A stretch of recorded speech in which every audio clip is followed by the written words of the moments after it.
Bella a tutti, raga. Qui è Miro ed eccoci qua in questo nuovo video. Tanti auguri! Per chi non lo sapesse, sto leggendo in realtà delle date un po' discordanti. Comunque è questo il periodo, o è oggi o sarà domani, a prescindere. Comunque o il 10 o è l'11 giugno, cambia poco. Comunque in questo periodo si festeggia, se così si può definire, il decennale dell'era Giulini. 10 anni di presidenza da parte dell'attuale presidente Tommaso Giulini e come sempre si vedono delle, non so come, ma delle opinioni contrastanti sulla sua persona, sul suo operato. Io, come sempre, la persona non mi permetto di giudicarla perché non la conosco, non conosco Tommaso Giulini di persona, però si può giudicare senza aver paura di qualsiasi tipo di cose, qualsiasi cosa negativa, il suo operato, perché è sotto gli occhi di tutti. E io direi che possiamo andarlo a vedere il suo operato, costellato anche di anche aneddoti, ricordi che ho e che a cui tutti possono aggiungere qualche ricordo qua sotto nei commenti per cercare di creare una situazione ancora più globale. Io mi sono soffermato a meri dati statistici e quant'altro, ma quello che volevo fare è una cosa che fosse ancora più completa possibile. Io comunque mi metto qua vicino il quaderno con tutte le partite, le date e quant'altro. E io direi di incominciare questo fantastico viaggio che sta durando non si sa come da 10 anni. Mi preparo anche una sigaretta perché ce ne avrò bisogno per questo viaggio, eh? Ce ne sarà decisamente bisogno. Allora, detto questo, io metto questo qui, come sempre facciamo le classiche manovre, questo qua, mettiamo questo a tutto schermo. Allora, dove sei? Dove sei? Ecco qua. L'audio del desktop lo posso lasciare tranquillamente anche così. Ok, voi vedrete poco, ma tanto semmai vi leggo io quello che ci sarà da leggere se ce n'è bisogno. Comunque partiamo dal primo anno. Ho cercato di fare le cose proprio fatte nel miglior modo possibile. Come vedete era Giulini. Partiamo dal primo anno, l'anno in cui Giulini acquista il Cagliari da Cellino e il primo anno, come sappiamo tutti, non finisce proprio bene. Siamo retrocessi, vediamo qui 18° posto in Serie A, retrocessi in Serie B dopo 11 stagioni ovviamente consecutive in Serie A. Presidente Giulini, gli allenatori quell'anno sono stati Zeman, Zola, richiamato Zeman e alla fine Festa, direttore sportivo, Marrocco. I dati sono 8 vittorie, 10 pareggi e 20 sconfitte, 48 gol fatti, 68 gol subiti e una differenza di meno 20, differenza reti, mentre in Coppa Italia 2 vittorie e una sconfitta, portando il totale a 10 vittorie, 10 pareggi, 21 sconfitte, 55 gol fatti e 74 gol subiti, con una differenza reti di meno 19. Il primo anno di presidenza, con acquisti come Longo, ehm, è quello che è rimasto impresso di più a tutti, ma mi ricordo anche Crisedig, mi ricordo, non so se era quell'anno o l'anno prima, Alejandro Gomez, se non mi sbaglio si chiamasse, o Alejandro Gonzalez, non mi ricordo, che era un terzino che giocava al Catania, che quell'anno penso avrà fatto 2, 3 partite. È stato l'anno dell'addio al calcio di Conti, è stato un anno tremendo quello, perché tutto ciò che poteva andare male andò male. E tra l'altro lui arrivò con delle frasi come porteremo il Cagliari in Europa per il centenario, senza parlare mai specificatamente di Champions League, ma dicendo proprio porteremo il Cagliari in Europa per il centenario. Non so se disse anche qualcosa su un nuovo stadio o quant'altro, comunque di dichiarazioni ne fece anche comunque di un'importanza non effimera, ecco. Comunque, il primo anno di presidenza Giulini si conclude con una retrocessione.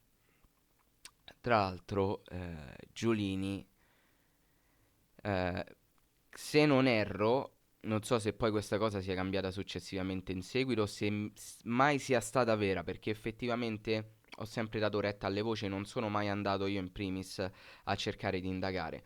Però girava voce che nei primi tempi, o potrebbe farlo anche, potrebbe averle anche tuttora, ma la vedo difficile, Giulini fosse ancora azionario dell'Inter, avesse delle quote dell'Inter.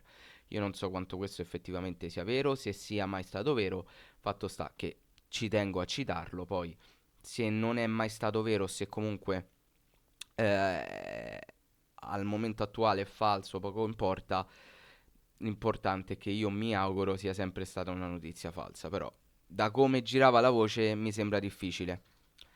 Arriviamo alla stagione in Serie B. Ah, tra l'altro, ah sì, ve l'ho fatti vedere. Stagione in Serie B, presidente ovviamente sempre Giulini, allenatore Rastelli, direttore sportivo Capozucca. 25 vittorie, 8 pareggi, 9 sconfitte, 78 gol fatti, 41 subiti con una differenza reti di più 37. Primo posto in Serie B, promozione in Serie A. Qui ho volutamente, perché poi sembra che sono di parte, però sembra che veramente me voglia accanì, però c'era da scrivere primo posto in Serie B ottenuto all'ultima giornata. Però vabbè. E promozione in Serie A, poi vabbè. Coppa Italia, 3 vittorie, una sconfitta, 7 gol fatti, 4 gol subiti, una differenza reti di più 3, che porta ad un totale di 28 vittorie, 8 pareggi, 10 sconfitte, 85 gol fatti, 45 subiti e una differenza reti di più 40. Una stagione che si può senz'altro dire positiva, ma in cui tutti si aspettavano decisamente molto di più. Tra l'altro, apro e chiudo parentesi, contentissimo per la promozione della Carrarese in Serie B, perché mi ricorda, cioè ci sono affezionato alla Carrarese non per un motivo in particolare, ma per il fatto che ci giochi Giannetti. Io l'anno in cui eravamo in Serie B ero innamorato letteralmente di Giannetti e quindi sono contento per lui. Tra l'altro, stavo dicendo una stagione positiva sicuramente, ma in cui la maggior parte delle persone in realtà si aspettava molto di più. Ci aspettavamo, non dico di vincere il campionato in ciabatte, ma abbiamo avuto delle difficoltà che ci hanno un po' ostacolato. Mi ricordo, per esempio, nonostante sia andata a finire bene, la partita con il Modena, dove vincemmo negli ultimi minuti. Mi ricordo l'Eurogol di Joao contro il Trapani. È stata una stagione complicata. Tutte e due le partite perse, se non mi sbaglio, con il Pescara, dove c'era la Padula che faceva gli sfracelli quell'anno. Credo che quell'anno abbiamo perso tutte e due le partite con il Novara. È una delle poche squadre contro cui non abbiamo mai vinto. Adesso controllo per sicurezza, ma mi pare che fosse il Novara. Vediamo un po'. Ah, mi ricordo la prima steccata contro la Ternana già alla seconda giornata, dove ci rimontarono tipo all'85esimo. Contro il Pescara in realtà vincemmo al ritorno 2-1. Novara Cagliari, sì, perdemmo tutte e due le partite 1-0. Contro il Trapani la partita di ritorno finì 2-2, 2-2 e Modena Cagliari vincemmo 2-1, se non mi sbaglio gol di Sau negli ultimi minuti. E poi c'è quel Salernitana Cagliari con l'esultanza di Teio e quant'altro, ma anche il 4-0 contro il Brescia all'andato, ma ancora di più il godurioso 6-0 del ritorno. È stata una stagione che secondo me potevamo vincere in maniera molto più netta. Poi c'è stato il dualismo con il Crotone, la partita di andata in cui vincemmo 4-0, che fu tra l'altro la prima giornata, e la partita di ritorno in cui perdemmo. Comunque non fu un campionato, perlomeno per me, che mi aspettavo molto di più, però l'obiettivo era stato raggiunto, tra l'altro in casa del Bari, e la cosa che volevamo tutti, ovvero portare, per quanto fosse di Serie B, comunque un trofeo a casa, ci riuscimmo vincendo la Serie B. L'anno dopo, 2016-2017, presidente sempre Giulini, ma manco a dirlo, allenatore Rastelli, direttore sportivo Capozzucca. 14 vittorie, 5 pareggi, 19 sconfitte, 55 gol fatti, 76 subiti, scusate, e differenza reti di meno 21. In Coppa Italia invece una vittoria, una sconfitta, 5 gol fatti e 4 subiti, con una differenza reti di più 1, per un totale di 15 vittorie, 5 pareggi, 20 sconfitte, 60 gol fatti, 80 subiti e una differenza reti di meno 20. Il risultato finale, 11° posto in Serie A, e questo è l'anno in cui faremo meglio. Nella presidenza Giolini il passo più alto è un 11° posto. Voi vi rendete conto che, un esempio, una squadra che quest'anno è retrocessa, il Sassuolo, ha come elemento, come risultato finale più alto, una qualificazione in una Coppa Europea. Una squadra che adesso è retrocessa, il suo elemento più alto negli ultimi 10 anni è una qualificazione ad una Coppa Europea. Il Sassuolo, tra l'altro, l'anno in cui noi eravamo in B. Mentre noi abbiamo un 11° posto. Cioè, 11° posto. Tra l'altro, fatemi controllare una cosa.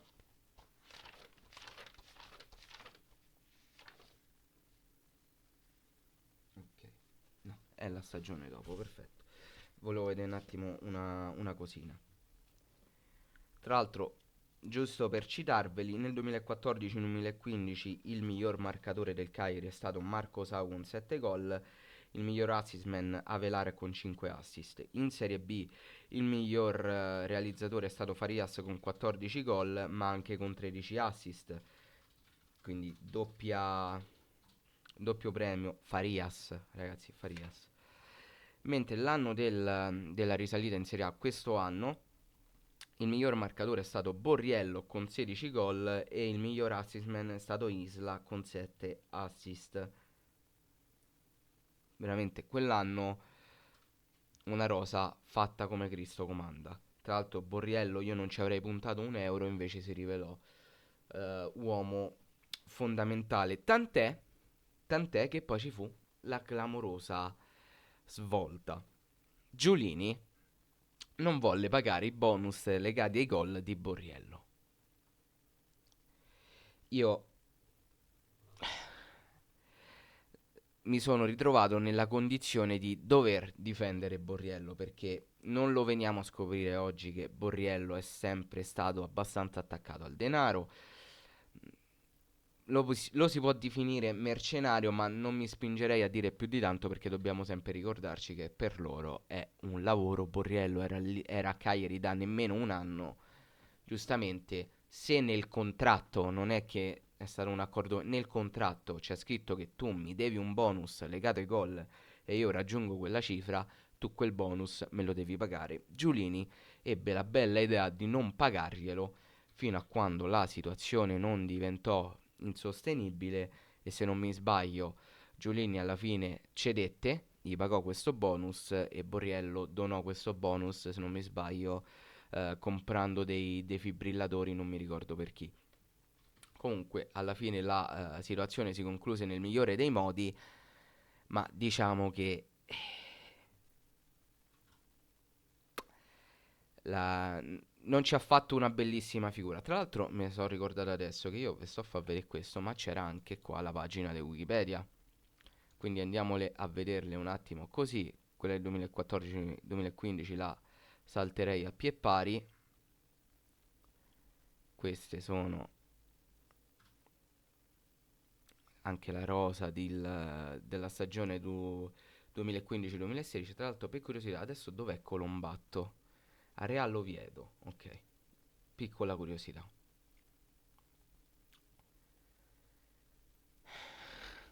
Cinelli, raga. Cinelli dove gioca? È andato al San Giuliano City, io me li ricordava al Catanzaro, se non mi sbaglio, Cinelli. Fantastico, fantastico. Cinelli è stato acquistato in Serie B dal Vicenza. Praticamente giocò, se non mi sbaglio, tipo 2 o 3 partite. E l'unico gol che segnò in Cagliari, col Cagliari fu proprio contro il Vicenza, squadra da cui l'avevamo comprato. Veramente poetico. E poi arriviamo alla stagione di quest'anno.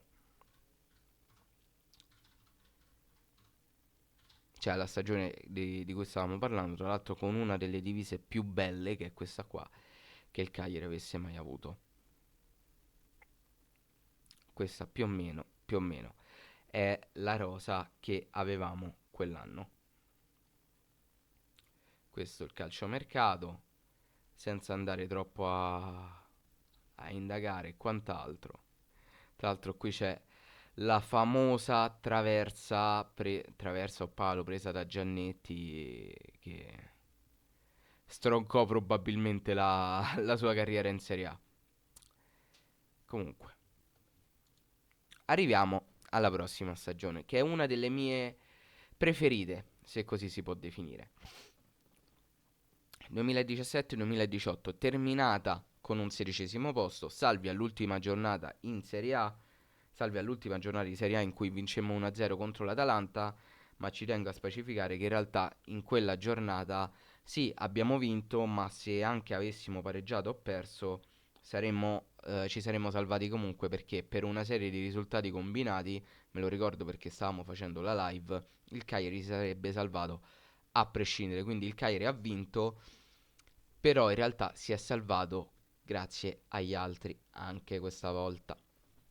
Però vabbè, senza che mi metto a contarle tutte, tra l'altro non l'ho spiegato, qui abbiamo i rapporti in percentuali, quindi 11 vittorie su 38 partite equivalgono al 28,95% delle volte, quindi se vedete le percentuali si riferiscono a quello. Tra l'altro l'anno in cui il Cagliari ha fatto meglio ha avuto praticamente il 50% delle sconfitte. Cioè, è tutto dire, è tutto dire. Comunque, 2017-2018.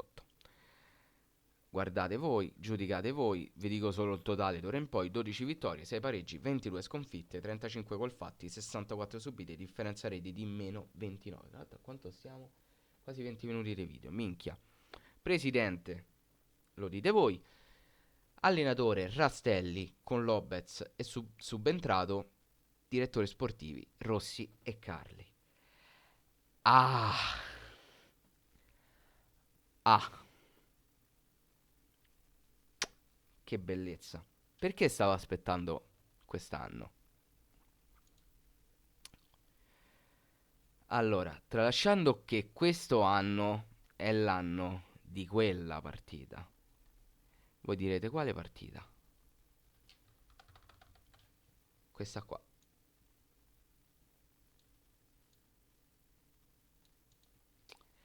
Cagliari, Pordenone 1-2.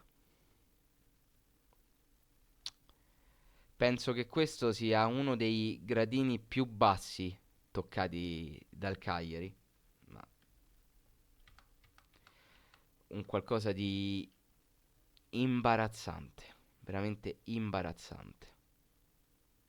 Tra l'altro 35-64 è giusto? Sì, ma vedi, tutto giusto, torna tutto. Tra l'altro partita persa in novembre, c'era scritto, ok. E c'è un cambio di direttore sportivo, perché noi cominciamo l'anno con Rossi, che tra l'altro nemmeno era un direttore sportivo, era tipo un direttore tecnico, preso dal Sassuolo, una figura assolutamente inutile che non ha portato assolutamente niente al Cagliari. salvo poi, c'era scritto, se non mi sbaglio, qua su Wikipedia, il 10 aprile 2018 prendere Marcello Carli. 10 aprile 2018.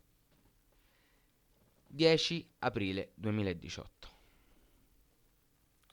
Il 2 maggio, quindi nemmeno un mese dopo, Carli da solo in conferenza stampa, e qui devo aumentare l'audio del desktop, si presenta in conferenza stampa e dice queste esatte parole che voglio sentire insieme a voi. Perché io in questo momento potrei anche dire, sai che sono arrivato 20 giorni fa, ho trovato una situazione già molto incasinata, me le metto da una parte, sto qui, ma siccome non fa parte del mio carattere, è assolutamente lontano dal mio modo di pensare, io è come se fossi a Cagliari da 15 anni e io sono qui perché devo mettere la mia faccia, perché credo in questo gruppo, perché credo in questa cavolo di salvezza e quindi me le prendo tutte le responsabilità, anche nelle scelte, perché non è troppo facile fare lo scariabarile, lo scariabarile non serve a niente. Poi si pagano, se non si pagano, poi se uno ha questo carattere non può essere diverso, perché poi...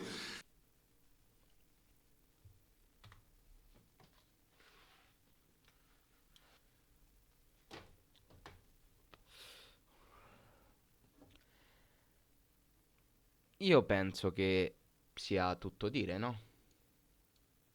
Lui si è presentato in conferenza stampa perché era giusto che si assumesse le sue responsabilità.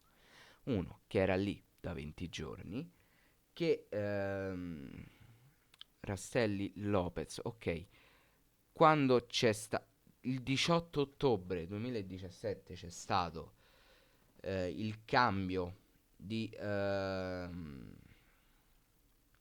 allenatore, l'esonero di Rastelli e l'arrivo di Lopez. Lui non si sa di che, non si sa di cosa, probabilmente della conferma di Lopez, comunque si assume la responsabilità. Lui che è lì da 20 giorni. Io non mi reputo un genio, mi reputo una persona normalissima. Io non posso pensare che una persona mediamente intelligente possa arrivare a indire una conferenza stampa, presentarsi, eh, praticamente presentarsi davanti ai media e sostenere dopo 20 giorni che lui si assume la responsabilità eventuale di tenere un allenatore perché lui è fatto così e eventualmente sarebbe una sua responsabilità. Cioè, in una società c'è solo il direttore sportivo. Il presidente non esiste, non guarda, non fa nulla. Cioè, voi vi rendete conto? Io è quello per cui mi sono sempre incazzato. Che poi non sono riuscito, perché non me la so riguardata tutta, ho trovato il primo momento utile. Io mi ricordo nitidamente che lui disse che se il Cagliari si trovava in quella posizione e lo disse arrivato da 20 giorni perché era arrivato il 10 aprile, la conferenza stampa è del 2 maggio 2018, ragazzi, non mi sto mentendo, 2 maggio 2018. Ah, ci sto io, c'avete ragione, non lo vedete, perdonatemi. Ecco qua, ve lo zoom pure. 2 maggio 2018. Eccolo qua. Questa è la conferenza stampa di Carli e voi vedete qua, dal 10 aprile 2018 è lui il direttore sportivo al posto di Giovanni Rossi. Tanto, ritorno, ecco qua. Non ve sta di fregnacci. Mi ricordo lui nitidamente che disse che il Cagliari si ritrovava lì anche per colpa sua.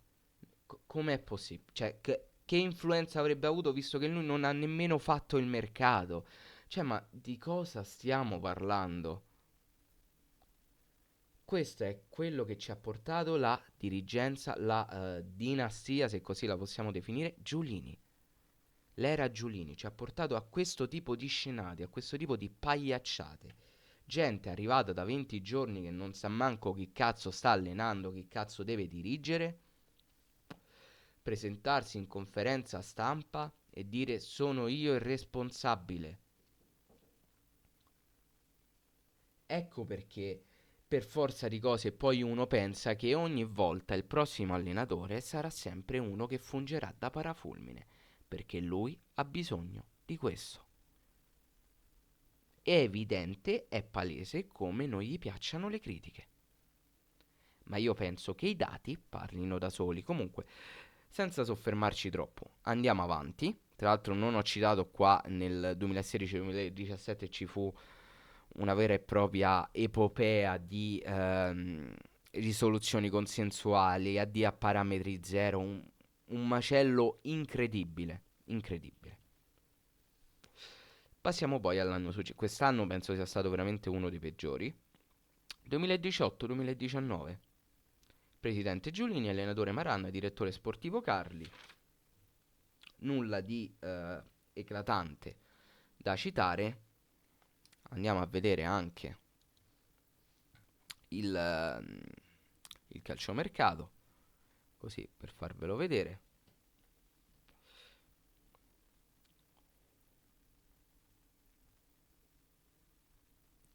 Ecco qua. Questa è la squadra che avevamo quell'anno. Tra l'altro, io ve lo dico, continuo ad essere innamorato di questo giocatore, tra l'altro campione di Grecia, e secondo me è una delle più grandi, dei più grandi rammarici, vabbè, l'avrei voluto vedere ancora con la maglia del Cagliari perché secondo me è un giocatore fenomenale e io mi sono innamorato di lui dalla prima volta che ho visto e secondo me a Cagliari avrebbe fatto molto molto bene, ma purtroppo non abbiamo avuto modo di vederlo perché l'abbiamo voluto mandare via e ben ci sta. Gli auguro veramente il meglio nella sua carriera. E se non sbaglio, questo è l'anno, perché stavo vedendo anche i giocatori, questo è l'anno in cui... mm, non so se vi dice niente questo nome. Mm, non so se vi dice niente quest'altro nome. Mm, delle situazioni un po' particolari con Terò, ragazzi, Terò. Terò. Di cosa stiamo parlando? Terò. Vabbè, vabbè, non... Le verb. Lasciamo perdere, sorvoliamo. Comunque annata che si chiude con un totale di 12 vittorie, 11 pareggi, 18 sconfitte, 40 gol fatti, 58 gol subiti, differenza reti di meno 18. Arriviamo all'anno migliore che ha avuto il Cagliari, in cui nei primi tempi si pensava addirittura ad un piazzamento europeo, poi arrivò, molti dicono la partita con la Lazio, secondo me non è così, si cominciò dalla partita eh, con il Lecce ad avere dei problemi, poi arrivò la fantastica partita con la Sampdoria, poi arrivò il pareggio con il Sassuolo e poi la partita con la Lazio. Era un Cagliari che stava incominciando sicuramente a fare dei passi falsi in più, però effettivamente la partita con con la Lazio ha sancito la pietra tombale su quel periodo del Cagliari.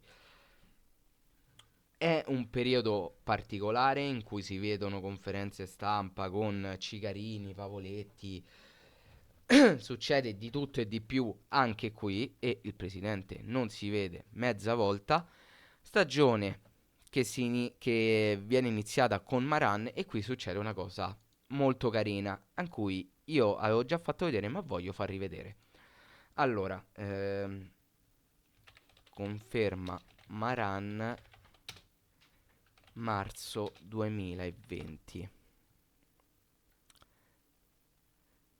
Mm, perché mi sono ricordato, cioè ho controllato anche tempo fa che non è praticamente scomparsa quell'articolo, però allora, vediamo se lo ritrovo. Perché voi avete letto che il 3 marzo 2020 il Cagliari esonera Maran. Cagliari ancora con Maran.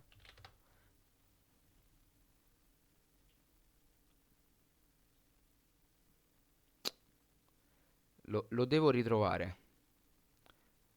C'era un articolo di una pagina. di blog Cagliari Calcio, se non mi sbaglio.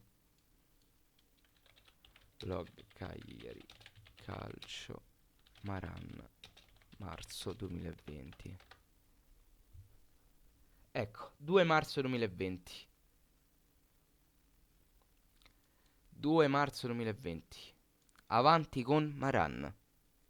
Ecco tutti i perché della decisione. Avanti con Maran. Il presidente Giulini era stato chiaro in settimana. La mia stima nei confronti di Maran si moltiplica giorno dopo giorno. Giorno dopo giorno. Ed infatti il tecnico non è a rischio esonero. Salvo poi. Salvo poi. 3 marzo 2020. Cagliari, ufficializzato esonero di Maran. Questa è lo specchio perfetto della presidenza Giulini. Proprio perfetto. Perfetto. Comunque non vi sto a citare i numeri, li potete vedere voi qui. Veramente lo specchio perfetto. Tra l'altro, non li ho citati prima. Nel 2017-2018 miglior marcatore Pavoletti con 11 gol, miglior assist man Faragò con 6.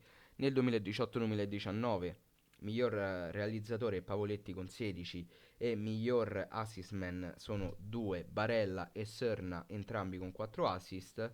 Quest'anno, ovvero 2019-2020, miglior realizzatore Joao Pedro con 18 gol e miglior assist man sono Pellegrini e Nainggolan con 6 assist. Io direi di concludere qui quest'annata. Arriviamo al 2020-2021.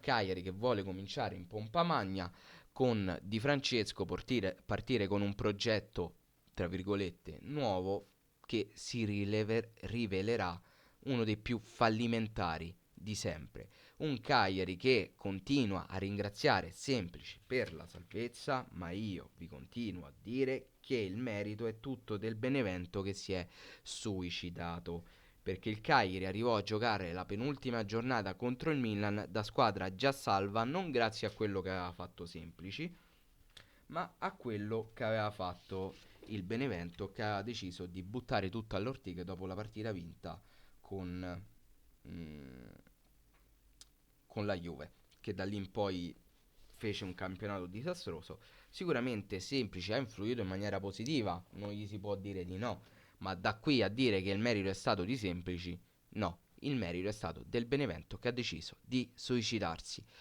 C'è stato anche un avvicendamento, non c'è più Carli come direttore sportivo, viene sostituito da Carta, un uomo assolutamente inutile, sicuramente sarà una bravissima persona, non lo metto in dubbio, ma a livello di impatto sportivo in quel Cagliari sta ancora registrando, sì, non ha portato assolutamente nulla, me devo sbrigare.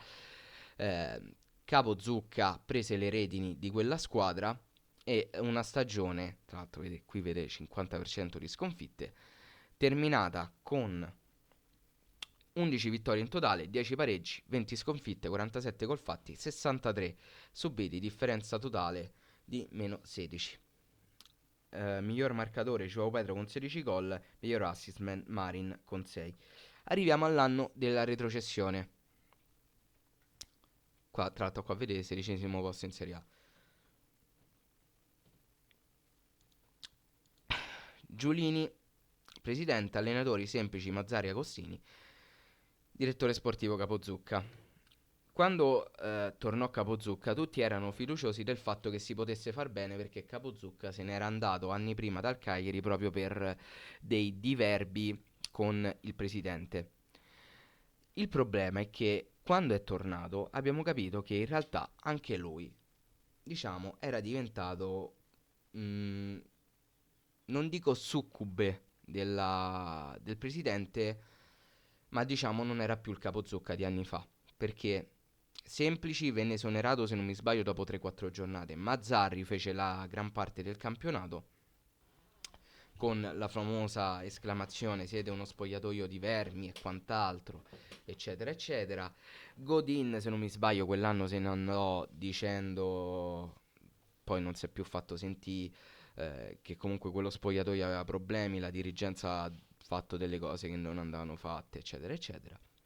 E alla vigilia della parte finale di stagione il Cagliari decise di esonerare Mazzarri per cercare di invertire la rotta. Il problema, tra l'altro, fatemi andare a vedere la giornata in cui venne esonerato Mazzarri, perché non me la ricordo.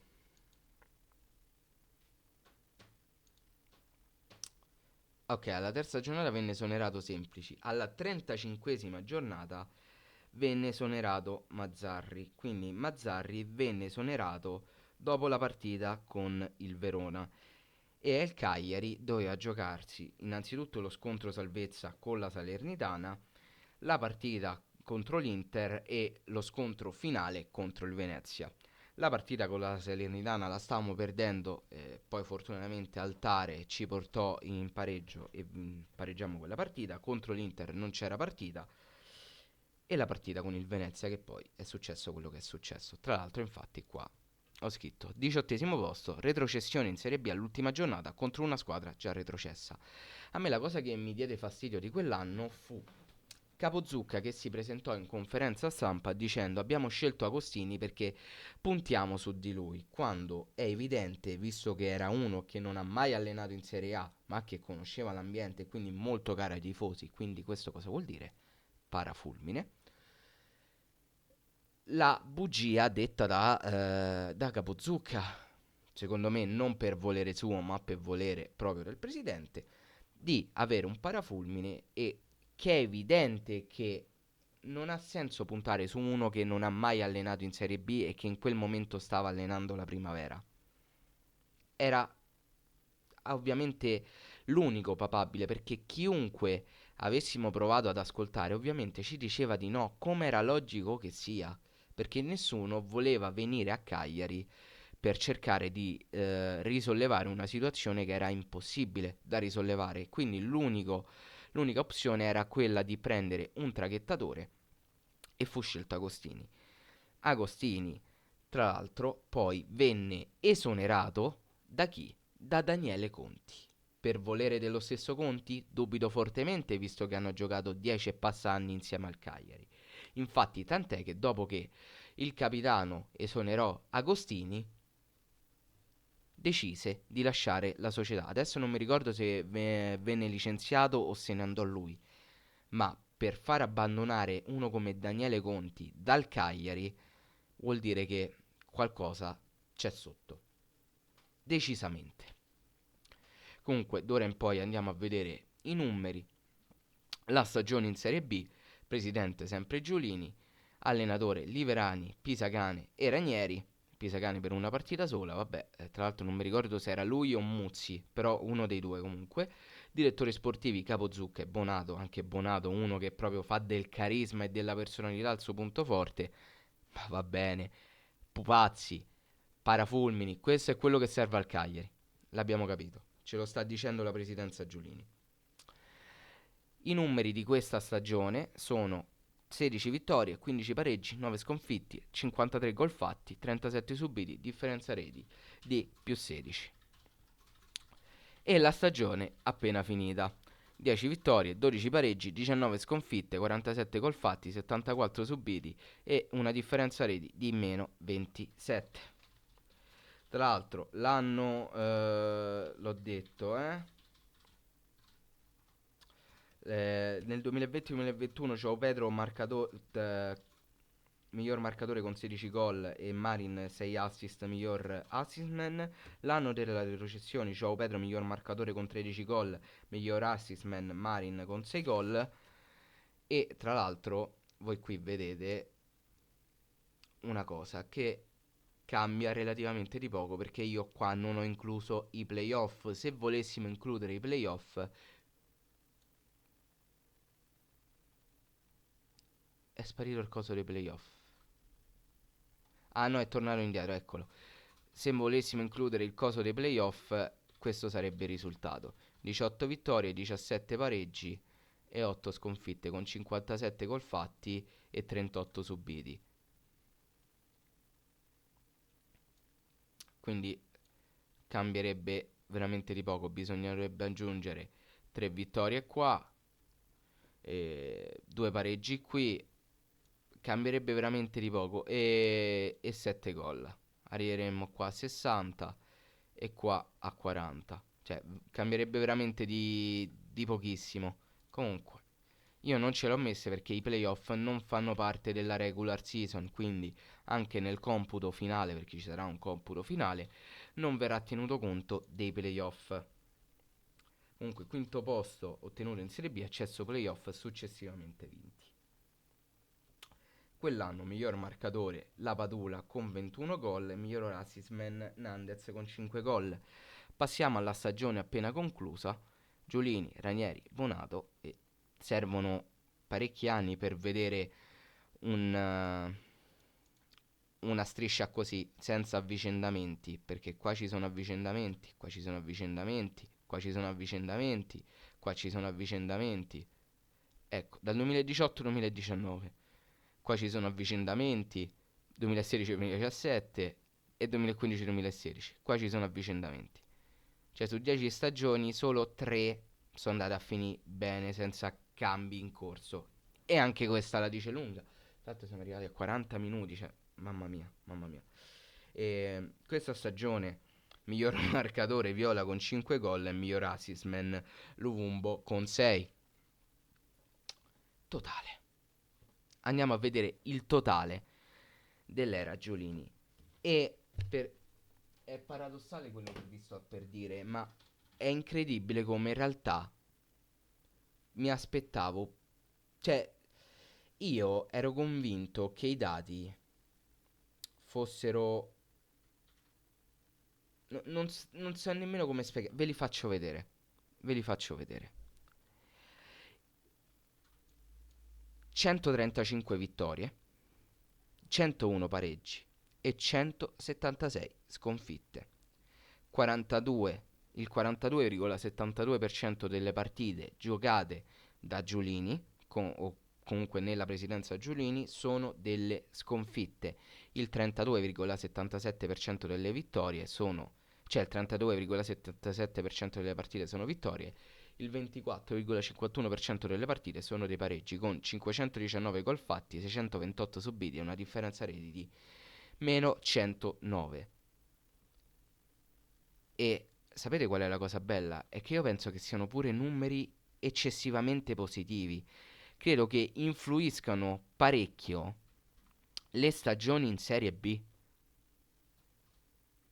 Influiscono decisamente le stagioni in Serie B, perché se io adesso vado a togliere le stagioni 2022-2023 che sono a 299, quindi cancello a 299 da qui.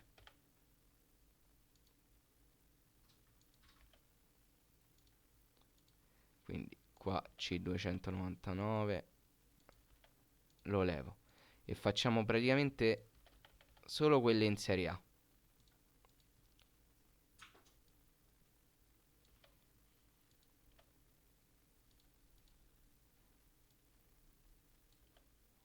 Ok, 299, poi qua Serie A, Serie A, Serie A e giusto la 2015-2016 che è la A40, cioè tutto quello che c'ha, no 43, ma c'ha 61, tutto ciò che c'ha 61, ok. Per curiosità, anche qui non tiene conto dei playoff, ve l'ho già detto. Non fanno parte della regular season. Cancelliamo 61.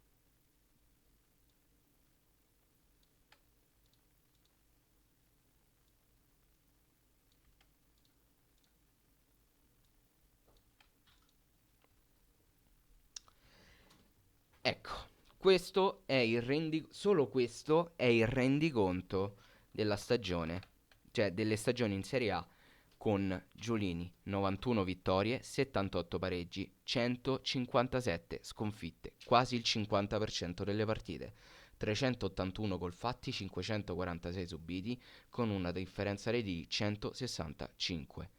Questi sono i dati solo in Serie A Ed è questo il dato che mi aspettavo. Il dato con la Serie B, che voi vedete qua che non cambia perché per fare il grafico ho dovuto fare una paraculata, però non cambia per quello perché ci sono, non mi ricordo dove, dei numeri scritti qui che non si vedono. Facciamo così, perché se no il grafico non me lo faceva. Spariti i numeri. Stavano qui, cazzo. Facciamo così. Eccoli.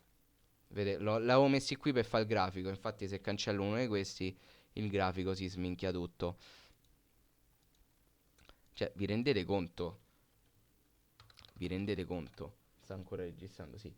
91 vittorie, il 27, solo il 27,91% di vittorie, il 23,93% di pareggi e il 48,16% di sconfitte. Questo è Giulini in Serie A. Questi sono i frutti della presidenza Giulini in Serie A. Voi continuatevela a prendere con gli allenatori, continuate a dire che è colpa loro, continuate a dire che è colpa solo dei giocatori o solo degli allenatori. Non apriteli gli occhi, fate come vi pare, io mi sono stufato. I dati parlano chiaro e quelli che avete visto prima, che io ve li rimetto perché comunque è giusto. Questi dati qui, no, erano questi? No, erano questi qua. Mi pare che erano questi. Vabbè, mi pare di sì. Comunque, grosso modo, stiamo lì. Questi dati, 135 vittorie, 101 pareggi e 176 sconfitte, che fanno vedere il 32,77% delle vittorie effettive nella presidenza Giulini, tengono conto però anche di due stagioni in Serie B, dove ci hanno vista una vincere il campionato al primo posto, ma sempre all'ultima giornata, mentre l'altro vincitore dei playoff. E ci tengo a dire che i playoff non li ho contati, ve lo ribadisco. Questi sono numeri falsati. Perché abbiamo visto prima qual è il rendiconto di Giulini in Serie A. Questi sono i frutti della presidenza Giulini. Io penso che adesso effettivamente non ci sia veramente più nulla. Tra l'altro mi lascia un botto dei fregni buffi sto coso. Non ci sia veramente nulla da dire. Io i dati ve li ho fatti vedere. Se voi continuate a pensare e a credere, nonostante tutto, che non sia colpa sua, nonostante le conferenze stampa, nonostante le sfuriate ridicole fatte dopo le retrocessioni, nonostante delle affermazioni che faceva il giorno prima e il giorno dopo venivano smentite dagli esoneri, se a voi sta bene tutto questo, mi dispiace per voi. Questa è la presidenza Giulini, che a voi piaccia o no. E non so voi, ma a me questa presidenza non piace. Io non dico che deve cambiare il presidente, ma può anche rimanere Giulini, ma ho bisogno di una persona che sia in grado, che cazzo, sia in grado di fare il presidente. Se poi sarà Giulini o un altro, a me poco importa. Io voglio un Cagliari che possa essere rispettato e che venga rispettato in primis da chi ne detiene le quote. Questo è quello che chiedo. Niente ragazzi, il video su questi anni, su questi 10 anni di Giulini finisce qui. Fatemi sapere voi qua sotto nei commenti cosa ne pensate, se mi sono dimenticato di qualcosa o quant'altro. E detto questo, noi ci becchiamo in un prossimo video.